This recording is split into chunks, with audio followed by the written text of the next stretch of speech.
Hola, bienvenidos oyentes de Radio Sefarada a estas noticias de hoy que comenta Jorge. ¿Qué tal? ¿Qué tal, Alejandro? Vamos con los titulares. Detenciones de yihadistas en España, una conversa en Galicia y 3 marroquíes en el País Vasco. Detienen a 3 palestinos por agredir a un bloguero saudí que visitaba la explanada de las mezquitas. Nuevo ataque israelí contra fuerzas iraníes y proiraníes en el sur de Siria, cerca de la frontera. Turquía suspende la readmisión de refugiados sirios y el alcalde de Estambul pretende expulsar a los de otras provincias. Hablaremos ahora de estas noticias que adelantamos en los titulares, después hablaremos en una segunda parte de la agenda cultural. La Guardia Civil de España detuvo en Lugo, Galicia, a una mujer de 45 años a la que acusan de delitos de terrorismo tras mostrar en redes sociales su intención de replicar en Galicia los atentados de Cataluña de 2017, en los que fallecieron 15 personas tras un atropello masivo en las Ramblas de Barcelona y varios heridos en Cambrils, donde se abatieron a los terroristas. La detenida es natural del pueblo de Viveiro y se había convertido al Islam. También ha trascendido que padece esquizofrenia. Pese a que ya fue detenida en 2018, se la vigilaba hasta que se conoció su intención de alquilar una caravana. El mismo día, en Guipúzcoa, en el País Vasco, eran detenidas otras 3 personas de origen marroquí por delitos relacionados con el yihadismo y sus órganos de propaganda. Empleaban sus perfiles en redes sociales para distribuir imágenes cruentas de los conflictos bélicos sirio e iraquí, acompañadas de comentarios alentando a la confrontación religiosa y la destrucción de Occidente y sus aliados. Sí, llama más la atención, por supuesto, la primera de las detenciones de la que se habla. Una mujer gallega de 45 años que se convierte al Islam, se radicaliza. Evidentemente aquí hay un dato que es importante, que padece esquizofrenia, es decir, que, como quien dice en lenguaje coloquial, le dio por ahí. Y el problema es que la estaban vigilando y ya se veía que tenía ganas o estaba averiguando para alquilar una caravana justo cuando este 25 de julio, como todos los 25 de julio, es la fiesta de Santiago. Es una fiesta que convoca en Galicia muchísima gente, con lo cual, si hubiera tenido la intención de cometer un atentado con atropello, desgraciadamente hubiera muerto mucha gente. No sé si se hubiera llevado a cabo. Ya sabemos que muchas veces los actos terroristas yihadistas en Europa se suelen atribuir a casos de esquizofrénicos, gente desestables mentalmente. En este caso ya se conocía el caso de esta mujer, ya se la vigilaba de cerca y bueno, no entiendo muy bien, me imagino que será parte de esto que llaman la antipsiquiatría, pero que un personaje así ande suelto y sin un control muy exhaustivo en algún sitio, yo diría hasta cerrado, porque no solamente está poniendo en peligro su propia vida, sino que tiene delirios de cometer esos atentados y matar a otra gente. El resto de la noticia, el de los marroquíes detenidos en Guipúzcoa, pues llama menos la atención y forma parte casi de la rutina de las detenciones de elementos que están reclutando, alentando y a veces formando en el terrorismo a nuevos adeptos a través de las redes sociales. Las autoridades de Israel han arrestado este martes a 3 palestinos por su presunta participación en una agresión contra un bloguero saudí que forma parte de una delegación de periodistas árabes que ha visitado Israel.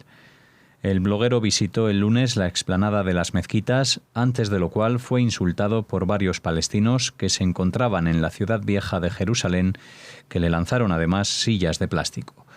En un vídeo compartido en redes sociales se puede ver a los presentes gritándole «Ve a rezar al Parlamento israelí y no aquí», y «vergüenza». Al respecto, el primer ministro israelí ha destacado que sin Israel, sin las cosas que hacemos y las cosas que defendemos y protegemos, creo que Oriente Próximo se derrumbaría ante las fuerzas del radicalismo islámico, ya sean las chiíes lideradas por Irán o las suníes encabezadas por Estado Islámico.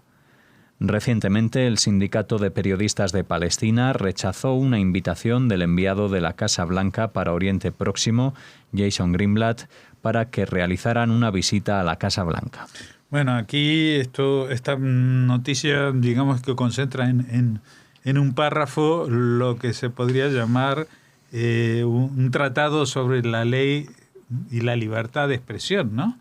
Es decir, alguien que ni siquiera es un periodista de un medio, que es un bloguero, que por lo tanto opina desde su perspectiva personal, no tiene un compromiso con una empresa, no tiene un compromiso con una línea política, etcétera. Todos sabemos lo que es un bloguero. Pues este señor es un saudí, fue invitado como tantos otros periodistas de países árabes a conocer de cerca la situación sobre la cual han estado hablando durante generaciones, pero que nunca han visto con sus propios ojos. Y ya en el camino, antes de llegar a la explanada de las mezquitas, se ve que los palestinos han puesto sobre aviso a la población, e incluso habrían difundido imágenes del mismo para reconocerlo, porque ya lo estaban insultando en el camino.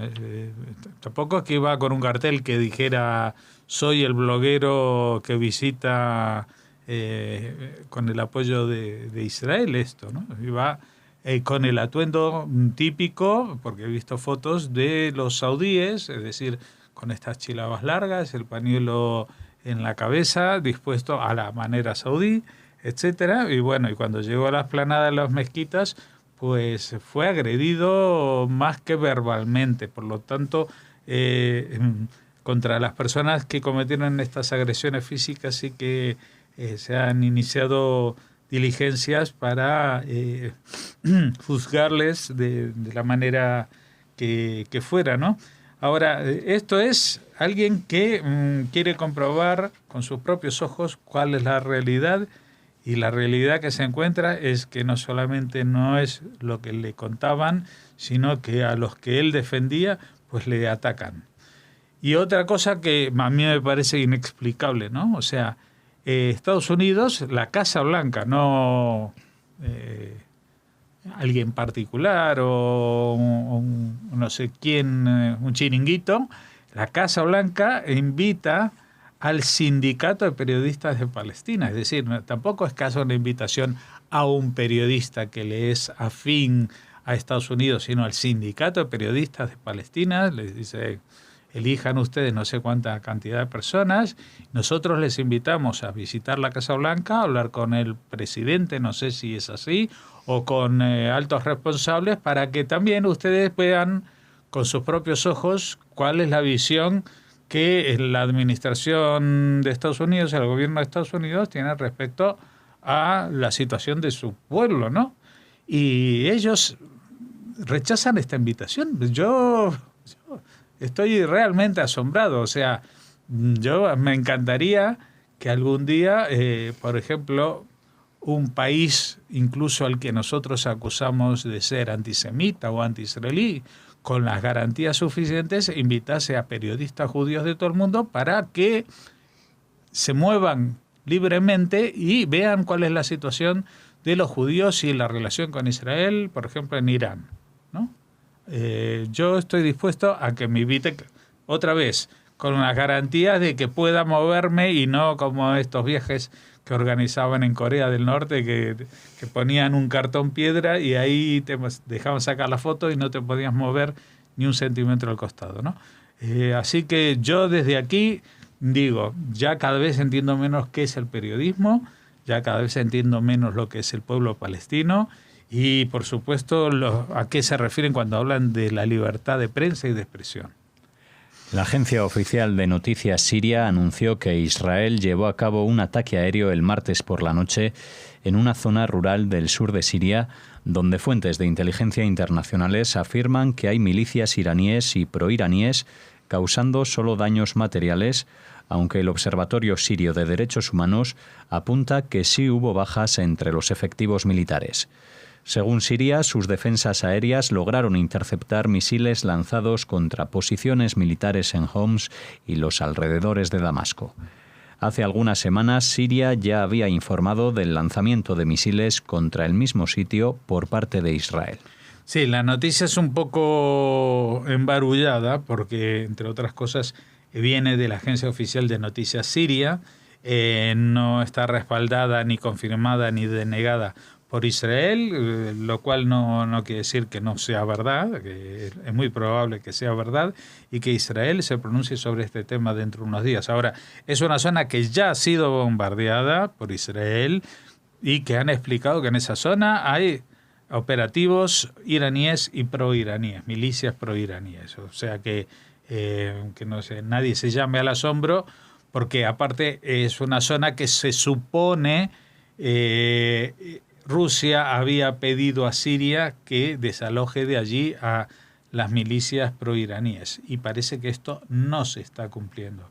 Así que me imagino que Israel notificará de ello a la Fuerza Aérea Rusa y les dirá, mira, como nosotros sabemos que allí están los iraníes, están a escasos kilómetros de la frontera con Israel, sabéis que no lo vamos a permitir, así que por favor despejad el espacio aéreo, no queremos provocar ningún incidente con la aviación rusa, pero este tema tampoco lo podemos dejar pasar por alto. La diferencia en la información la da, como digo, no la versión israelí, sino la versión oficial siria frente a la del Observatorio Sirio de Derechos Humanos, que es una organización de la oposición democrática siria que está en Londres y que desde estos 8 últimos años han sido los que más, digamos, objetivamente han reflejado estadísticas y cifras sobre esta guerra, con lo cual pues hay que darle un alto grado de credibilidad cuando dicen que no es que no hubo ningún daño material, o sea que solo hubo daños materiales, sino que allí murieron gente. Lo que pasa es que esta gente que murieron son gente que teóricamente no tendrían que estar allí, es decir, milicias que no pertenecen que no son ciudadanos sirios, que son ciudadanos iraquíes, iraníes y de otros países que se apuntan a este tipo de milicias chiitas.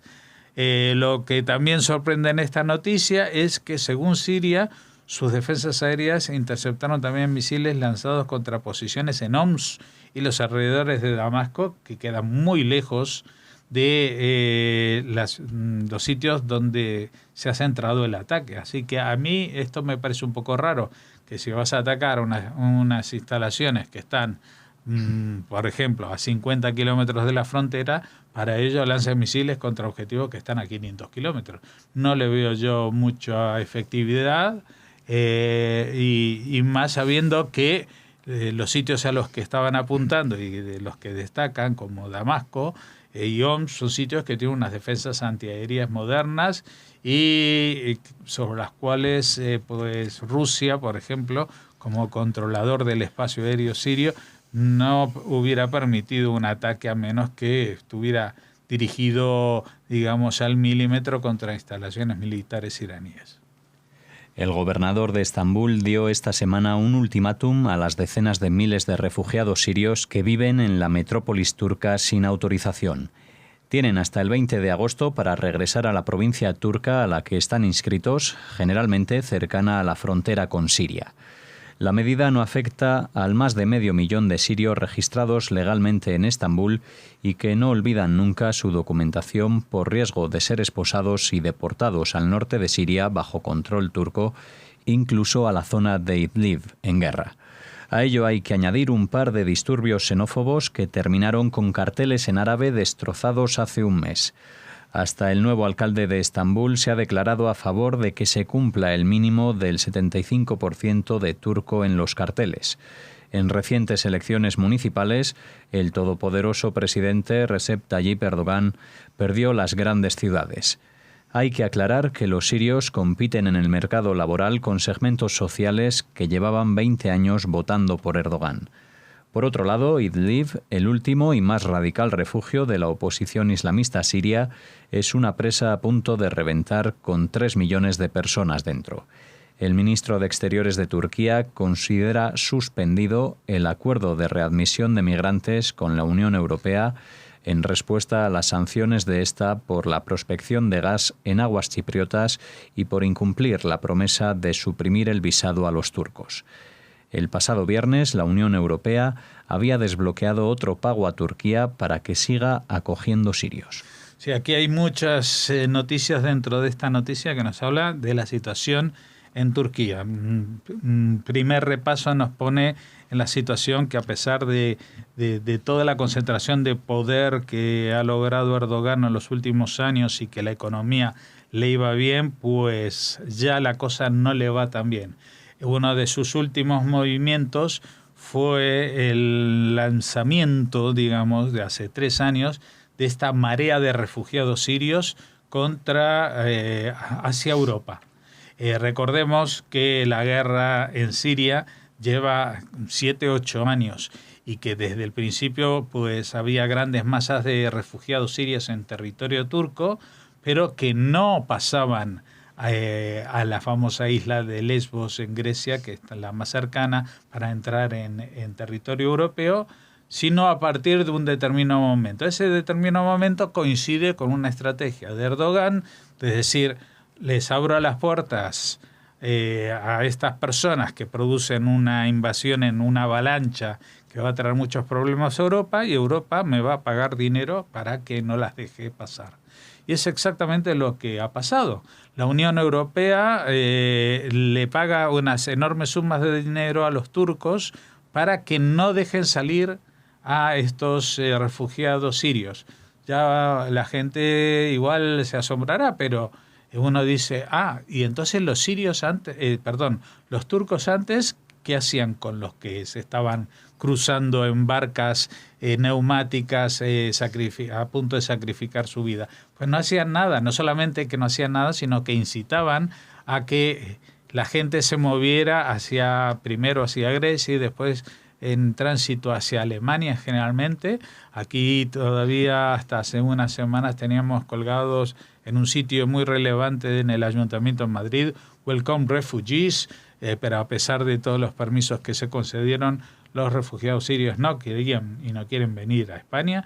No es un país que les resulte interesante porque el objetivo de estos refugiados es muy particular. No es exactamente en todos los casos salvarse de una situación de guerra, sino instalarse en Europa, en una sociedad que les garantiza unos mecanismos de ayuda sociales mucho más potentes que en sus propios países, etcétera, etcétera. Bueno, toda esta ola, al ser recompensado el régimen turco con el dinero de la Unión Europea para que no puedan salir, pues Erdogan dispuso de mucho dinero. Pero a la vez que dispuso de mucho dinero para emprender y comprar voluntades dentro de su país, también ha sacrificado a una gran parte de su población de bajos recursos que trabaja en lo mismo que ahora están trabajando por mucho menos los refugiados sirios. Con lo cual se ha producido un vuelco electoral, y en las grandes ciudades, en donde hay aglomeraciones de refugiados sirios, pues ha perdido la mayoría el partido de Erdogan, y la gente está muy mosqueada y descontenta con la presencia desmedida de estos refugiados, especialmente en Estambul, donde pues tienen su residencia legal o tienen papeles para permanecer en ella unos 500.000 refugiados, que ya es decir, 500.000 refugiados para una ciudad, no estamos hablando para un país, y sin embargo pues se ven desbordados porque otros centenares de miles que están destinados a otras provincias, pues lo que hacen es trasladarse a Estambul, que es donde hay más trabajo y donde hay más posibilidades de hacer dinero, etcétera, etcétera. Entonces hay una cuestión social a punto de explotar en este sentido.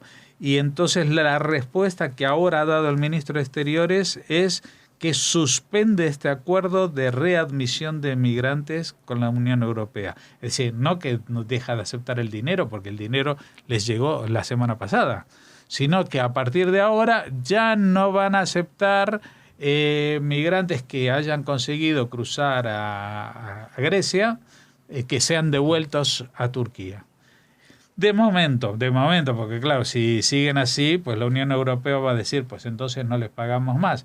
Y entonces los turcos van a decir, no, el acuerdo era por los que ya están admitidos y no por los nuevos que ustedes nos quieren hacer llegar. Así que la cosa está complicada y Turquía está en una situación delicada y también tiene muy cerca a esta parte de Siria, que ya incluso aquí en Radio Sefarad habíamos lanzado las campanas al vuelo creyendo a los corresponsales destinados en la zona de que la guerra de Siria estaba a punto de acabar, que ya solamente quedaba un reductito de nada.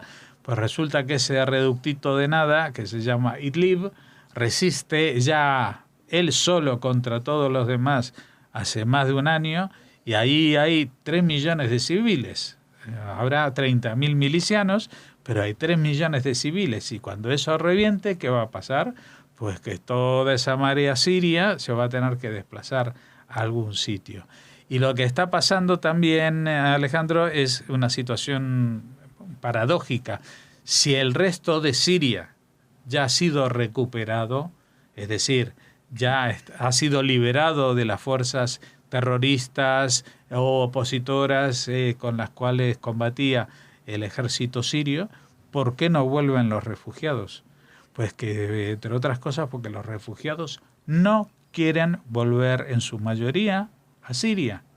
No es que no puedan volver, es que no quieren volver porque ya han probado que cuanto más al occidente se desplazan, si bien pueden ser unos kilómetros hasta Turquía, que ya es parte del territorio europeo y de la OTAN y ya se huele un poquito a libertad, aquellos que logran cruzar el charco y llegar hasta estos nuevos Edenes como son Alemania, Francia, los Países Bajos, etcétera, pues ya a esta gente pues la vuelta a Siria no les convence mucho, y más cuando saben que la presencia de inmigrantes de origen árabe en Europa, si bien hace unos años de alguna manera les obligaba a adaptar su cultura, pues hoy en día todo lo contrario, se sienten muy envalentonados y resisten sin aprender el idioma local, sin adaptarse a las costumbres locales e incluso exigiendo que en sus barrios pues prácticamente se trate entre las personas exactamente como se trataban en Damasco, en Alepo o en cualquier otra ciudad de Siria. Cerramos así esta primera parte de las noticias de hoy aquí en Radio Sefarad. Volvemos ahora con la agenda cultural.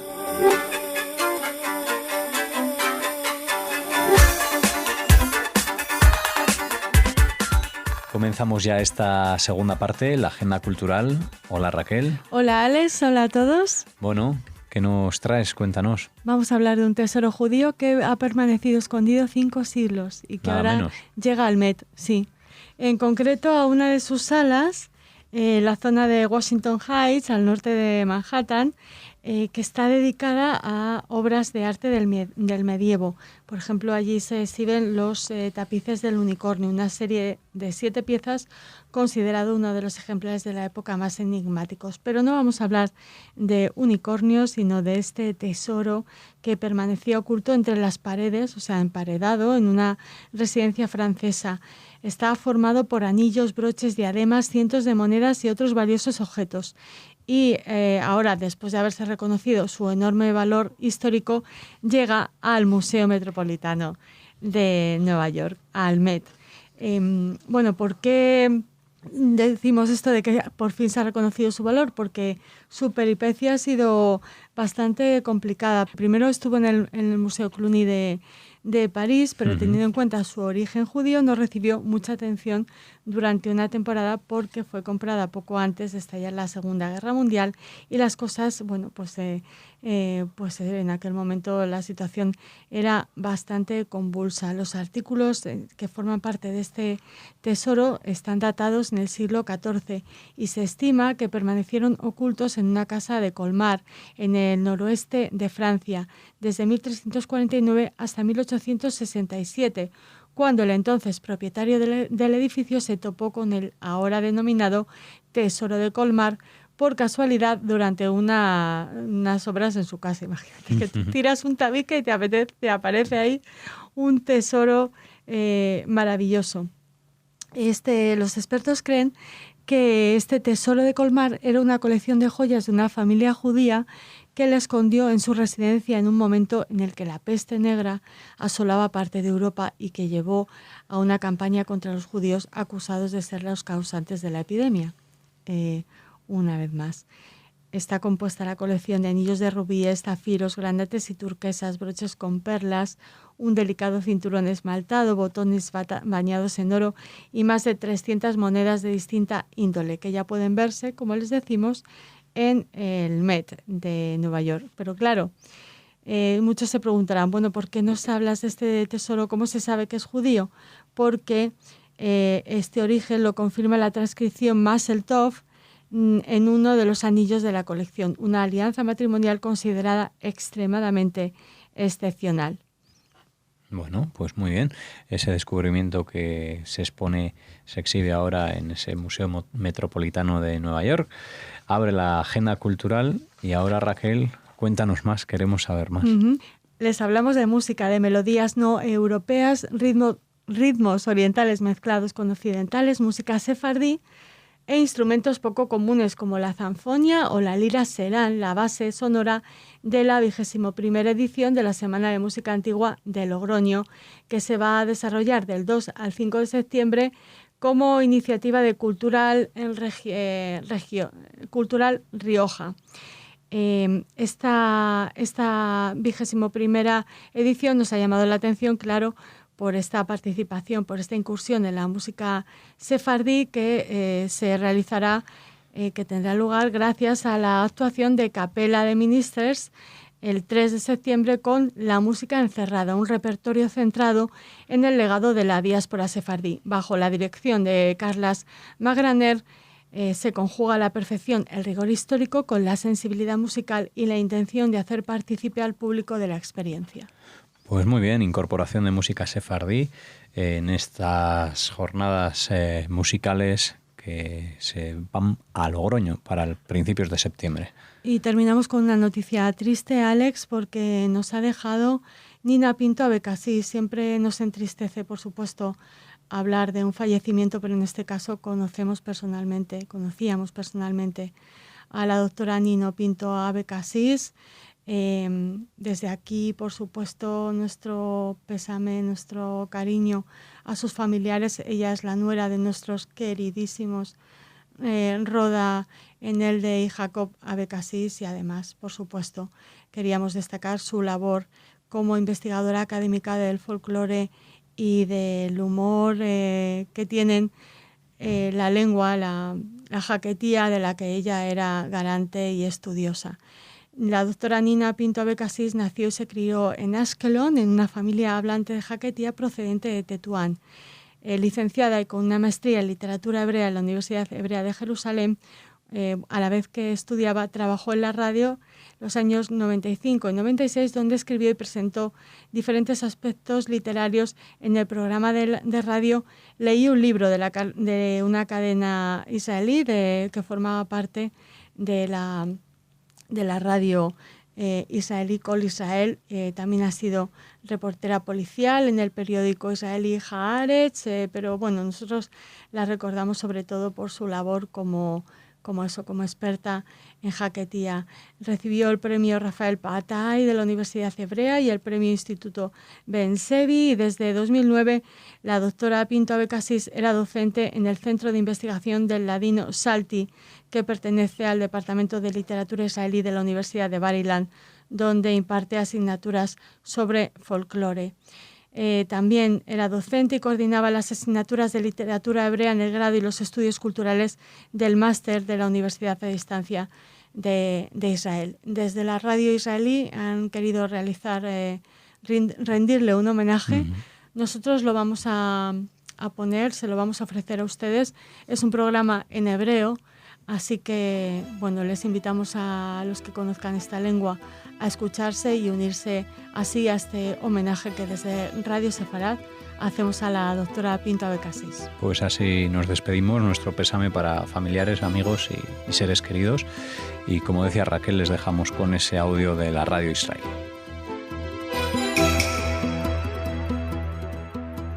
צהריים טובים לדוקטור דוד גדג', היסטוריון, חוקר תרבות וחברה של יהדות צפון אפריקה, ולנילי צרויה, שחקנית שגם משחקת את נינה בהצגה סיפורים אינטימיים על פי ספרה של דוקטור נינה פינטו אבקסיס, שהלכה לעולמה אתמול ממש בטרם עת.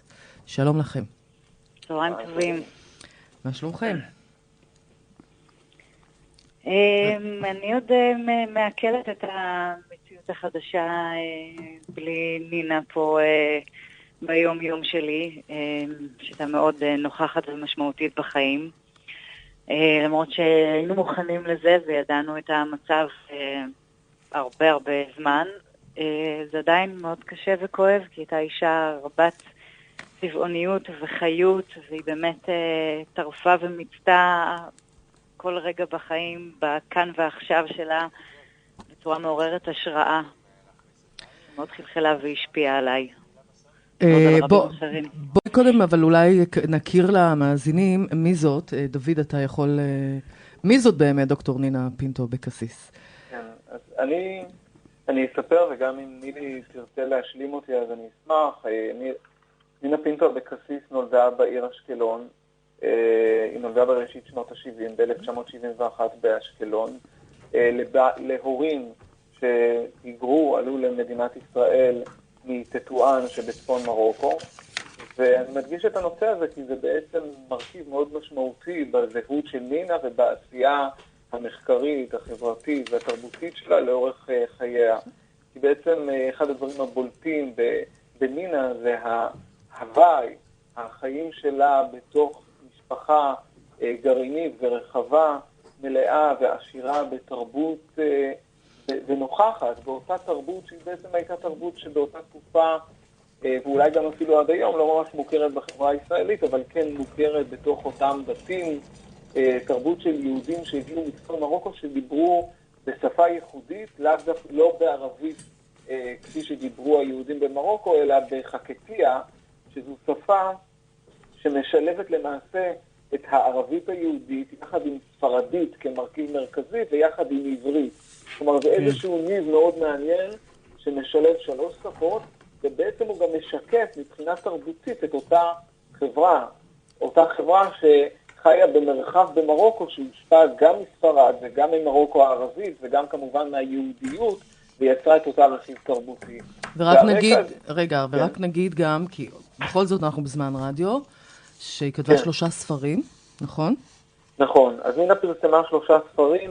היא פרסמה את הספר מחקר שנקרא הטווס המגועץ וחצי האישה, שזה ספר שעוסק בכינויים, בהומור ייחודי של אותם יהודים מטטואן, ובשנת 2017 היא פרסמה קובץ של סיפורים קצרים שנקרא סיפורים אינטימיים, ולפני חודש היא פרסמה ספר נוסף. הפך גם להצגה, ונילי, את משחקת את נינה בהצגה הזאת, ולפני חודש את מחר אני הולכת, שדי נבואי ברמה מסוימת, לא דוד? כן, הוא נבואי, אבל יותר משהו נבואי, הוא נכתב בעצם, נינה כתבה אותו, וזה הדבר בעיניי המדהים בנינה, זה שנינה כתבה אותו בידיעה שמחר היא הולכת, אבל באותה נשימה עם תקווה שאיפשהו היא לא תלך.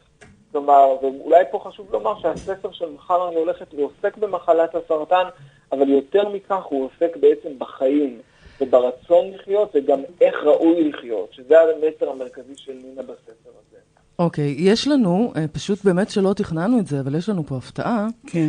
כי יועץ הלשוני, נכון? וגם עורך מוזיקלי. של הרדיו, עורך מוזיקלי, ומורה שלי לשעבר, אריה מרקו, חבר טוב של נינה, וישר קפץ... שלום לכם. שימו לב לקשר. אני הייתי מורה שלך, אלונה, ונינה הייתה המורה הראשונה שלי. הקורס הראשון שלי לתואר ראשון באוניברסיטה היה של נינה, עוד לפני שהיא סיימה את הדוקטורט. הקורס בסמנטיקה, ובאמת זה התחיל בקורס ראשון. שלום דוד, שלום נילי. שלום. אתמול הכרנו ושמעתי בלוויה באשקלון באמת את האהבה שכולם רכשו לה, ואני באמת יכול להזדהות עם כל מילה. באמת, הבשורה אתמול על מותה של נינה הגיעה אליי בעודי מסיע את הילדים לקייטנה, וזה פשוט שבר אותי. אני אתמול כל היום פשוט לא הפסקתי לבכות, ואני הייתי זה שבישר לאוניברסיטה את ההודעה שהיא צריכה להפיץ בתפוצת נאטו, ואני זה שהתקשרתי למרצים ולמרצות שעבדו איתה וחקרו איתה, וזה היה, ותוך כדי העבודה הטכנית הזאת אני פשוט מסרב לקבל את זה. כולנו ציפינו לזה, כולנו היינו ערים לזה שהיא פחות מגיבה ל-SMSים, פחות עונה לשיחות טלפון, אבל באמת, קיווינו, אני לא הפסקתי לקוות. ואני לא אשכח את ההתכתבויות האחרונות שלי ביום רביעי האחרון. כתבתי לאחותה, לאתי היקרה, שאני מבין שהמצב של נינה לא טוב, והיא כתבה לי, אתי כתבה לי שהיא באמת באיכילוב, ושהבוקר דווקא חל שיפור, וזה כל כך נסח בי תקווה, באמת כל כך נסח בי תקווה. באמת שזה שובר לב, באמת שזה שובר לב. נינה יקרה. זה יופי אתה יודע מה, זה יופי של הספד. עשית פה יופי של הספד, בבקשה, כן. נילי. כן. איך, אני רוצה גם, תודה רבה אריה, זה ממש הפתעה, לא תכננו את זה. תודה לכם, ממש תודה לכם. מעניין אותי לשמוע על החיבור שלך. דוד, אני יודעת, גם חברים טובים, גם קולגות מאוניברסיטה. מעניין אותי לשמוע על החיבור שלך עם נינה ועל ההצגה עצמה. וגם הבנתי שאת מתכננת עוד הצגה. נכון. אוקיי. אז אני אתחיל בחיבור הראשוני המאוד מיוחד שיש לי עם נינה. קודם כל, גם ההורים שלי מגיעים מטטואן, שזה במרוקו הספרדית, וכילדות נפגשנו לא מעט כשההורים שלנו הם חברי ילדות, והם נפגשו הרבה, ואז נהיה מין נתק כזה של התבגרות, שכל אחד, אנחנו גם גרנו בעיר שונה ורחוקה, אז לא ראיתי אותה הרבה מאוד שנים, ולפני שנתיים היא יצרה איתי קשר דרך הפייסבוק, וסיפרה לי על הספר שלה, סיפורים אינטימיים, שעומד לצאת, וביקשה שאני אגיע לערב השקה ואקריא 2 סיפורים ממנו, וככה נפגשנו, ובסוף אותו ערב היא ממש הביטה בי ואמרה לי, אנחנו יכולות לעשות ביחד הצגה, ומהרגע הזה התחברנו ופשוט לא עזבנו אחת את השנייה, בילינו המון וטסנו והוצאנו הצגה מקסימה שרצה הרבה מאוד בכל רחבי הארץ, היא עדיין צפויה להמשיך לרוץ בקונטקסט טיפה שונה עכשיו, כי עכשיו כבר נינה לא תעלה בסוף ההצגה לדבר, ונהיה פה חיבור נדיר ומיוחד במינו. ועכשיו הבטחתי לה באמת שנעשה משהו בימתי או קולנועי עם הספר החדש, מחר אני הולכת, זה בתהליך, אני עוד, זה עוד אין משהו קונקרטי להציע, אבל זה בטוח יקרה כי אני הבטחתי לה שזה יקרה. דוד, מה? אני רוצה לתת לך לסיים, אני יודעת שאתם מאוד טובים. אני אולי אגיד גם, את יודעת, בהמשך לדברים שנאמרו פה, אני גם איש של טקסטים ומאמין בטקסטים, ונינה השאירה לנו הרבה טקסטים, וגם עם טקסטים עם מסרים, כלומר, אחד מהסיפורים בסיפורים אינטימיים תורגם לערבית, ויומיים לפני שנינה נפטרה, אחת האחיות שסעדה אותה, היא הייתה בחורה ערבייה, ונינה כל כך התחברה אליה, אמרה לה, את יודעת, אצלנו בטטואן, מערכת היחסים בין יהודים למוסלמים, הייתה מורכבת, אבל היו בה צדדים של חיבור.